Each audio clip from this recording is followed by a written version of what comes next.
Hi, welcome to Adventure in Time and Space. Today I'm going to be talking about Praxeus. It was the episode that was shown on Sunday. Well, I said I wasn't going to watch any more Doctor Who after Spyfall, and I watched Fugitive of just Dune just because of how I wanted to see how they did Captain Jack Harkness. Now, John Barrowman plays a great Captain Jack Harkness. Well, someone said I should watch this. Well, I decided, well, I'm going to watch it.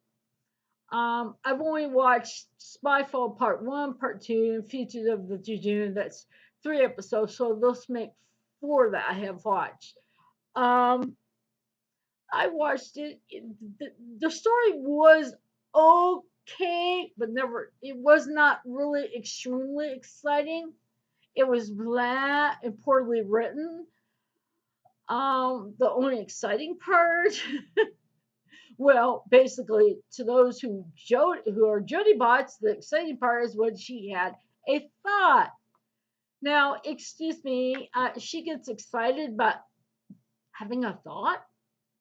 What you do? Bleach your hair too much that the bleach got to your brain? Excuse me, that does not make the show exciting. That the doctor has a thought. Just one thought. Um, no, it's the one thing is they have these birds and they swimming around and then they come in towards this person standing there. It kind of reminds me of the movie The Birds, but they're crows basically, black crows. They're flying toward this. I mean, they're like a swarm. And then whenever they come down in this research whatever building it is, and they come down and shooting all of them, they're running towards the TARDIS so the birds won't get them because if they bite them, then they get this thing called this paralysis, you know. And that reminds me when I was watching those birds, I was like, geez, this looks like the movie The Birds, Attack of the Crows, basically. We could named it as that episode, The Attack of the Crows. Um, that's what was really I got that was really funny.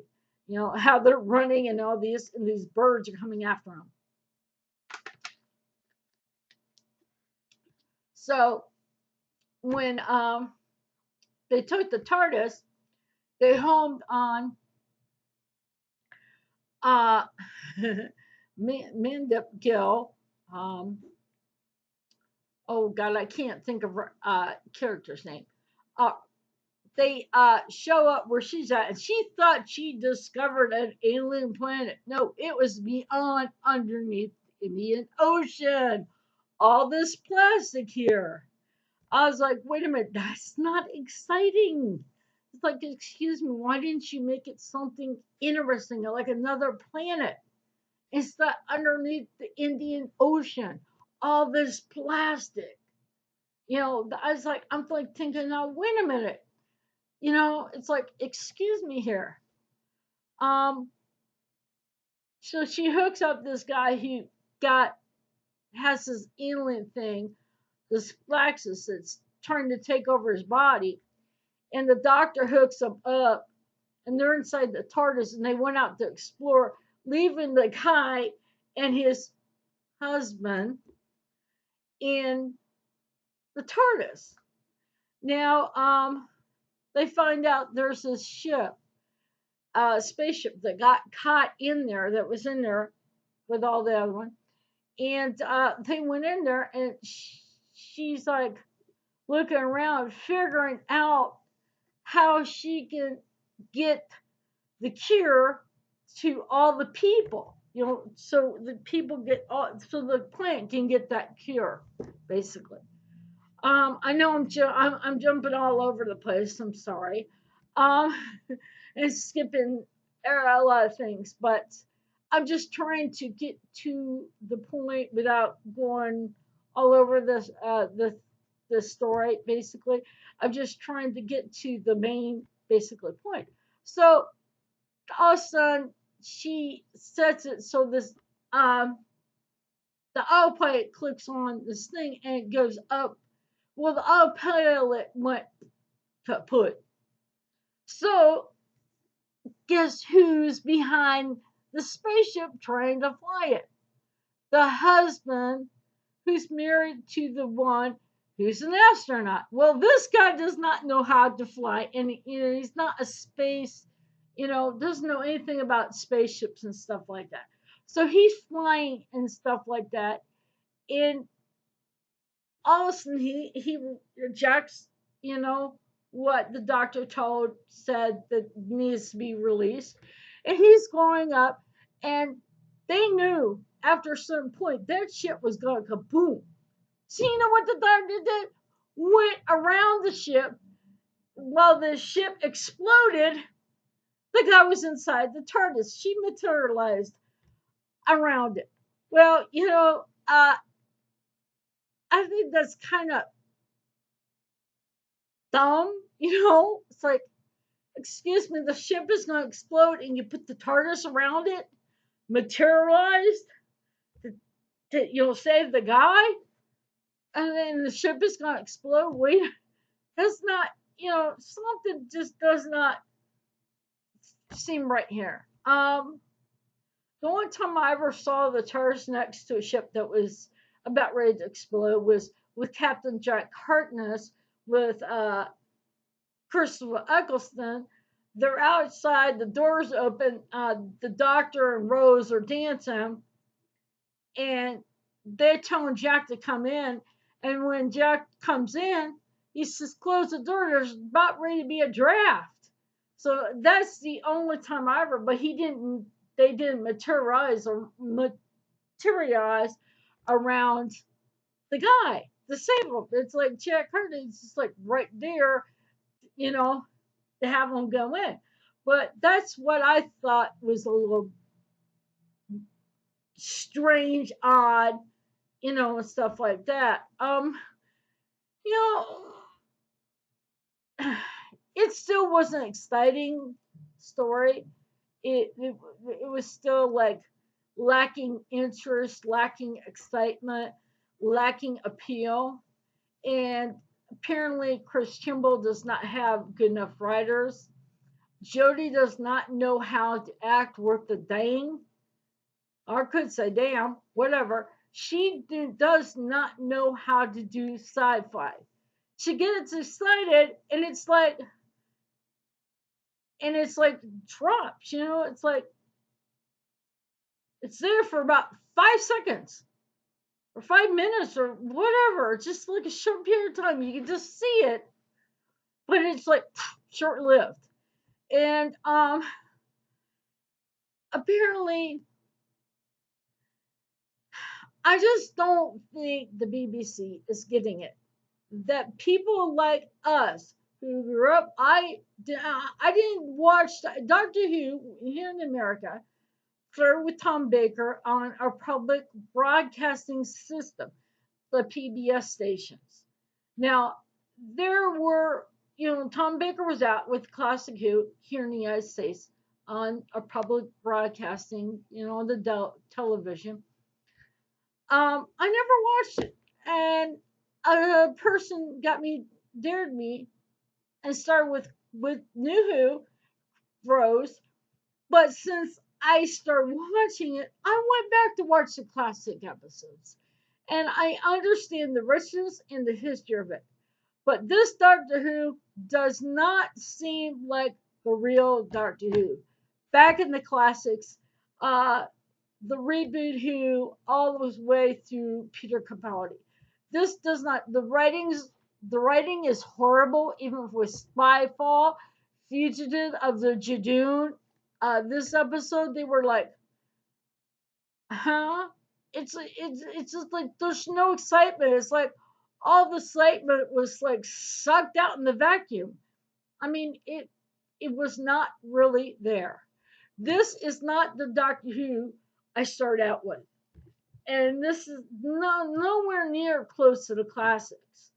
I mean, well, nothing could touch the classic Who, because classic Who is the classic.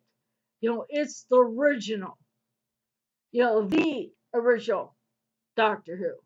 Now the reboot Who or New Who, I call it reboot, but New Who is different, but still it's the same Doctor Who, just modernized basically for our times. Um, it's just I feel the life being sucked out of this show, and for a new fan that started with Chris Ferguson and then went back and started watching Classic Who and got into watching 1 through 5. I can't get into Colin Baker. I'm gonna try to. Um, I know how much strong history is in with Doctor Who, and this does not feel like Doctor Who worth a darn. I hate to say that. So, um, and I think everybody feels the same who is a true Whovian, who's followed Doctor Who from day one. Um, feels the same way I do. I mean, we want our show back. I'm going to keep fighting for this show. Um, I want to sit down and watch a show that's exciting and that's adventurous. Something to forget what happened during the day. Um, where my cat left me a little present or not. I want to sit down and watch a bloody show to be entertained, to be, forget, forget forget the horrors of that day, to forget all the stress, everything. I want to sit down and watch a show that makes me laugh, because of little incidentals or something like that. Makes me just feel good inside, to be, you know, to be excited and to be energized. So, anyway, if you like the content I shared, um, click the like. If you don't like this, click on the like button. Doesn't really matter to me. Um, sub to the channel. So and don't forget to hit the notification bell to let yourself be notified of any of the videos that I have posted, to be notified. Um, Also write down your comments down below what you think, what I missed, or how you felt about that story. Um, I am not going to be doing a lot of New Who with Jodie Whittaker. I'm trying to stay away from that because of all the negativity that's out there about this. I want I'm going to be doing a lot of classic Who, maybe throw in a few here and there of New Who, like Peter Capaldi, Matt Smith, David Tennant, some Christopher Eccleston, some of the good stories that make us feel good about ourselves, make us, enjoy the day. Those series, besides the classic Who.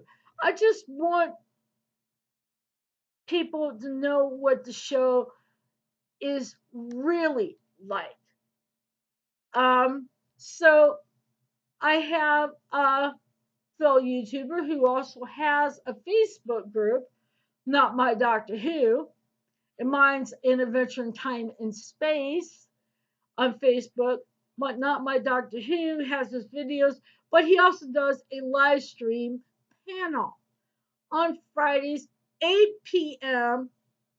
UK time. Um, so sub to his, watch his videos.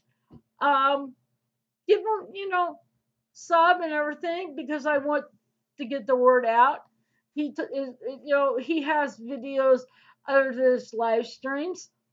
Also Therius, he has a channel, and he does his basically his videos, covering of Doctor Who too, like and sub to his. I mean, well, sub basically, not like, well, if you watch his videos, like, anyway. Also, Gamer50. Um, he does a lot of different videos too, as well. I've subbed to his channel. And there's a lot of small little guys, creators, who are sharing our love for the show and is trying to stand up. Blue Bonnet Hoovian, she also basically um, has her own thing on Doctor Who. She covers other things as well, other than Doctor Who. So sub to her channel. Don't forget to click our notification bells so you can get notification whenever they put videos. So anyway, I will hopefully be doing more videos on the classic Doctor Who. So at that time, catch you on the flip side. Bye.